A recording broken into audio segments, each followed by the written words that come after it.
Meatballs didn't arrive today, but that's okay. I'll be reviewing The Shadow. Oh, this is Chip Cod Roach. And yes, I will be reviewing The Shadow. This movie came out July 1st, 1994. Not a bad year for movies, not as strong as 93 when I first found out about this movie. When, I can't remember if it was me, my mom, and my brother, but as far as I know, me and my mom loved the previews for this. It looked like a cool movie to see. But then in 1994, when it came out, not so much. In 94, it wasn't as good as Forrest Gump, Shawshank Redemption, The Lion King, Clear and Present Danger, Pulp Fiction, The Crow. Not even close. I don't know. The Page Master, I might have to tie it with that one a little bit because the Page Master was not a blockbuster by any means, but I liked it, but I wouldn't say it was a artistic success and won tons of awards. But no, this movie was sadly a commercial failure. No, I'm not saying I hated it, but I'll give you my review, obviously, at the end. I will give it my grade. So, this movie here is starring Alec Baldwin. No, he did not shoot anybody in this movie. I'm sure he would have liked to shoot a couple of the critics that may have criticized him for this. So, Alec Baldwin's in this. The director, John Maliki, who did the TV hit series Teen Wolf. I may not like it, but a lot of people did. Hey, I'm watching it now. It was on for a long time. 6 seasons. So, 6 seasons. And a movie later. So it had success. The special effects in this are fantastic. I think the story's okay. Where this movie got lost, I could maybe sort of understand why people didn't like it. I can see the comic book folk people not really liking it, this guy being a drug lord at the beginning of this movie. He then, a holy man finds out his real identity, he kidnaps him, brings him to his temple.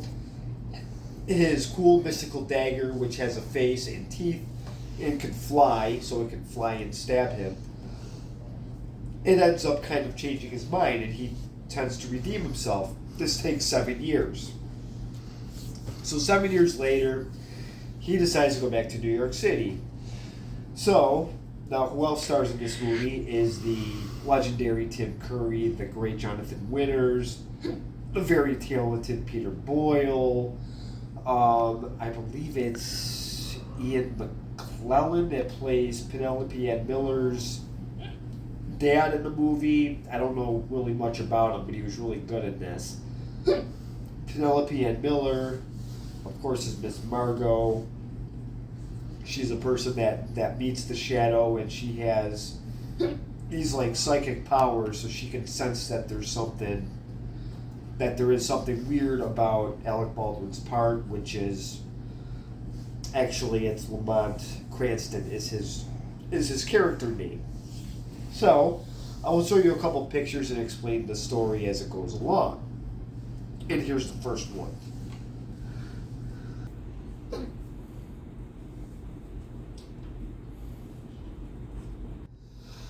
Okay, so this is Lamont Cranston. This is the way he looks now as a criminal drug lord trying to get people high on opium.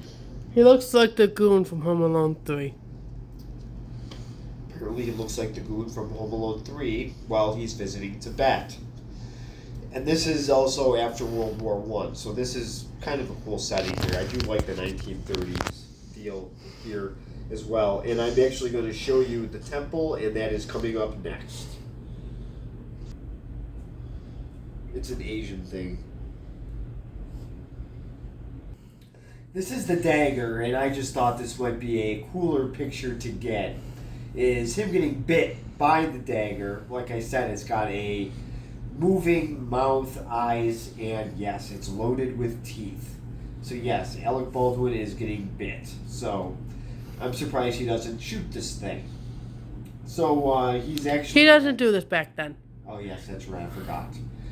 So this is Talku's temple, and this is pretty much how he's getting him to redeem himself. This dagger is pretty much kicking his butt all over the temple. So the next picture I'm going to show you is the story with him going to New York. You just have to read the screen. And I will show you that right now.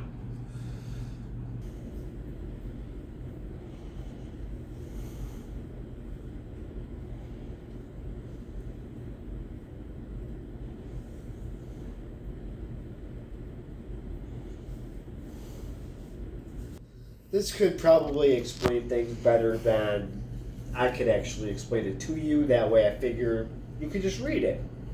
So he does return to New York City, and we have the first action scene that's coming up pretty soon. And the guy that he's saving, yes, he was one of the bad guys in Teenage Mutant Ninja Turtles 3. Yes, I forgot the actor's name. I think it was Shad Shimono. And he becomes an agent to the Shadow, and I will show you that right now.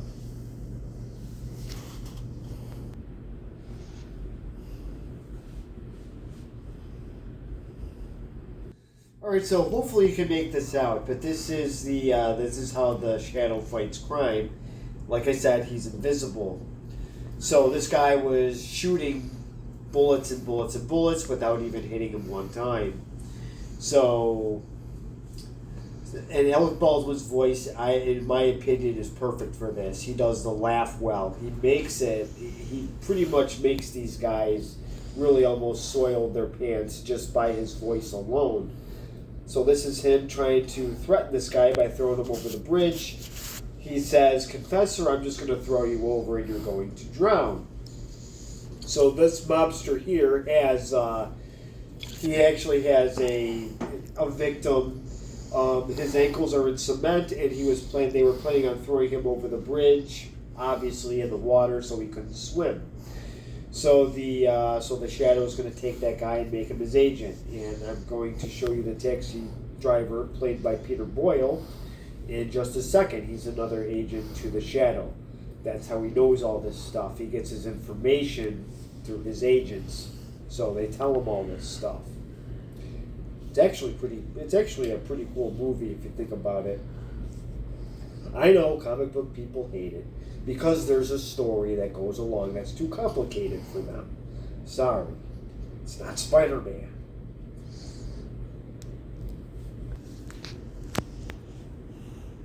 Where exactly do you like it? Okay, so this is Peter Boyle. This is the taxi driver. His name in this is Moses, I believe. It's Moses or Mosley. I forgot which one. And that's the new agent to the Shadow. He doesn't really have a name right now. So, and I also got the director's name wrong. I'm sorry. I know. I pulled a Jeremy Johns. His name is Russell. His first name is Russell, not John. I got it mixed up with somebody else. I apologize. It's John. It's Russell. It's Russell McElhee or something like that. Although I said it was still John. Because I got it mixed up. Because I think there is actually a John, whatever his last name is. So anyways, he directed this movie. And there's the cab. I actually like the cab driver's part. He actually is really cool in this. The side characters in this movie, I think, do make it. Along with Alec Baldwin as the Shadow. And I was not the biggest Alec Baldwin fan growing up. He had a couple good movies that I liked, but I didn't have to see a movie to see Alec Baldwin. He was in The Hunt for Red October, which was really good. Never seen it. The Juror, that was really good. Never seen it. He was a bad guy in The Juror. He was really bad. He shot a kid in that movie. Never seen it. He's got a gun again. And let's see, what else was he? Oh, yeah, he was in Beetlejuice. How could I forget Beetlejuice? That one I have seen. Not by choice. And he was funny in that movie. All right, so I'll get on with this. I'll show you the next picture coming up. You're just teasing. You're just teasing. All right, so this is the famous nightclub that the Shadow always goes to his Uncle Wainwright. I don't know why they go here, but the thing is, That's not a nightclub. Lamont Cranston is actually a wealthy playboy when he's not fighting crime. So his uncle is the commissioner. He's the police commissioner of New York City. So he has to hypnotize his uncle every time he sees him. So if they're having dinner together, as you can tell, Jonathan Winters loves his dinners. He's got a pretty big waistline. So yes, every time he has dinner with his uncle, he has to hypnotize him. That way, the police don't interfere with the Shadow. It's just a joke. I like Jonathan Winters. He's the great Jonathan Winters for a reason. Although he's not funny in this movie. So anyways, this is where he does meet Margot Lane. That is Penelope Ann Miller, and she does have telepathic powers. And his cab driver, by the way, his name is Moses. No, he did not split the Red Sea. He actually does something important. I will show you the next picture.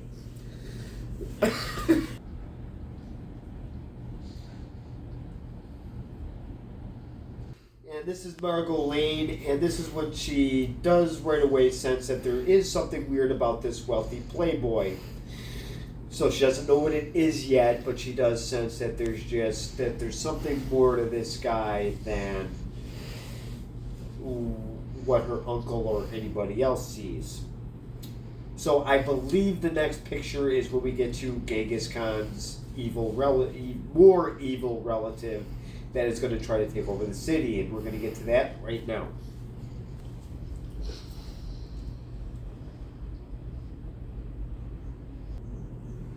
This is Shaiwan Khan. He actually came out of a Genghis Khan coffin that got shipped from Tibet. So the police officer here was hearing noises coming from this coffin, and he was probably thinking, oh, this is probably just some rotten pork butt steak that our chef left us. But nope, out comes Shaiwan Khan.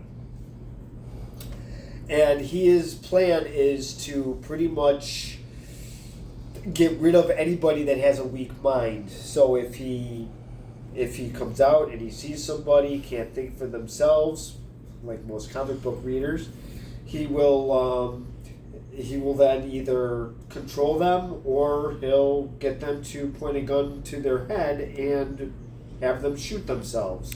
We might have a problem. What? He would kill me. What? He would kill me. I don't make decisions. Oh, no. No, you'd probably just join him instead. No, he's ugly. Yeah, but you wouldn't want to wear his hat? Oh, hell no.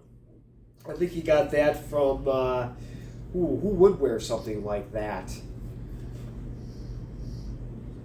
I think I got that from Niagara Emporium. Yes, he did. Yes. He got that from a hand-me-down store or something like that. So, okay, so I will show you the next picture that comes after this one.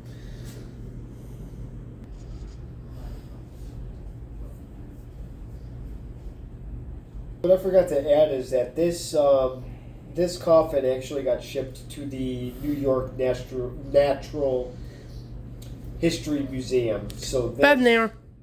So this is, yes, to your left. This is Max Wright, who was in the TV show Elf, and I just wanted to point that out that he is one of the museum directors. What happens to him, I actually don't know. He just kind of walks off and disappears, but his guard did shoot himself. So we will move on to the next picture.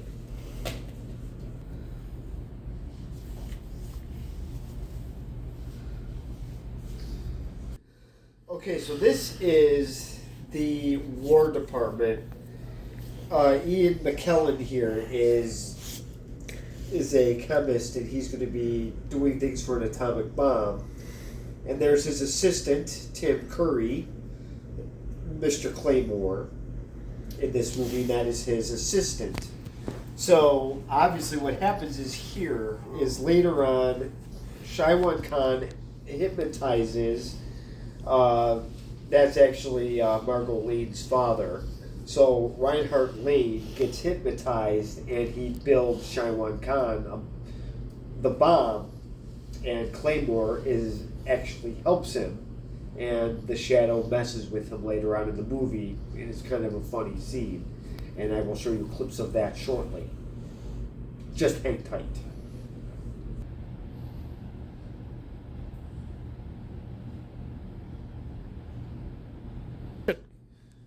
Okay, so as you can see here, the Shadow has his newly recruited agent, and they find this. He finds this little piece, and it's obviously it's Chinese, and they look at it, and they figure out that it's, when they look under the microscope with their powers, they find out that it's something to make an atomic bomb.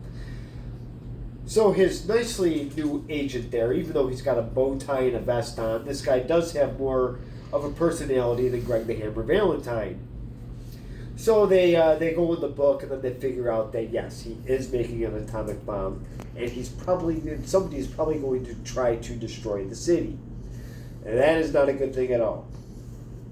So I will only show a couple more pictures because I actually do want you to see this movie for yourself, and I'm going to show you a picture of that nicely looking 1930s atomic bomb in just a second.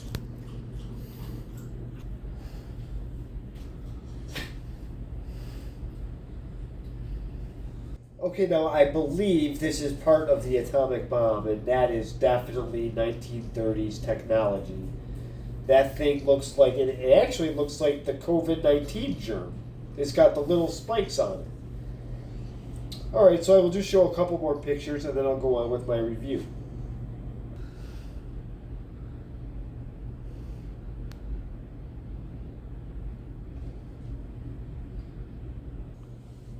Well, this is before Alec Baldwin was doing the, hosting the New York Philharmonic. He was too busy trying to stop this lady that is under a spell here. She is going to shoot the Shadow. Obviously, she's going to find out that it is indeed Mr. Cranston. So yes, she is going to find out his identity very, very shortly. And this is how it happens. Shaiwan Khan and her dad, well, Shaiwan Khan actually put the spell on her to go and assassinate the Shadow. And she finds out that it is Lamont Cranston. So she obviously comes out of her spell, she gets back to normal, and now they're going to try to stop this atomic bomb from happening and destroying the city. Well, let's find out what happens.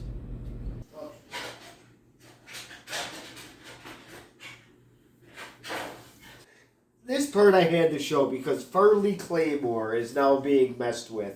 The Shadow is after him. Yeah, because... I'm not going to tell you if he kills him or not. But he is after him because, yes, he is helping with the atomic bomb that's going to hypnotize and destroy the city. So, yes, Farley Claymore is now the next victim of the Shadow. There will be one more picture, and then that will be it.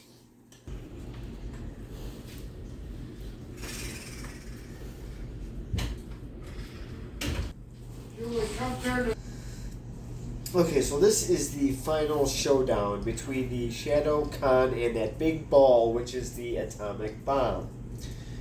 So, am I going to tell you what happens with this final showdown? Yes. I am not. You have to be surprised. All I'm going to say is the dagger does come back into play. I'm not going to say who has it or who it's targeting. So, now I'm going to get on with my grade here. This was a very interesting movie, to say the least. I thought the special effects were cool. I did not think the story was bad. I did not think the acting was bad. I thought maybe people had an issue with the villain being Genghis Khan's relative, but I don't see a real problem with that either. So I know that the critics had mixed reviews on this. I know that it would, like I said, it was a commercial bomb. The movie itself the budget for this was $40 million, and the box office. No, I'm sorry, it was. I'm trying to remember what it was. 40. It was 40, and then the box office was 48 million. So it only made $8 million. Not exactly a blockbuster hit. They obviously didn't franchise it. They did come out with action figures, which I think did okay. Honestly, I did not have a problem with this movie. I actually liked it. I think the cat has a problem with something. I don't know if the cat liked the movie or not, but I know that I'm pretty much going to give it I think I'm going to give it a B- rating. I'm going to give it flat, a B-.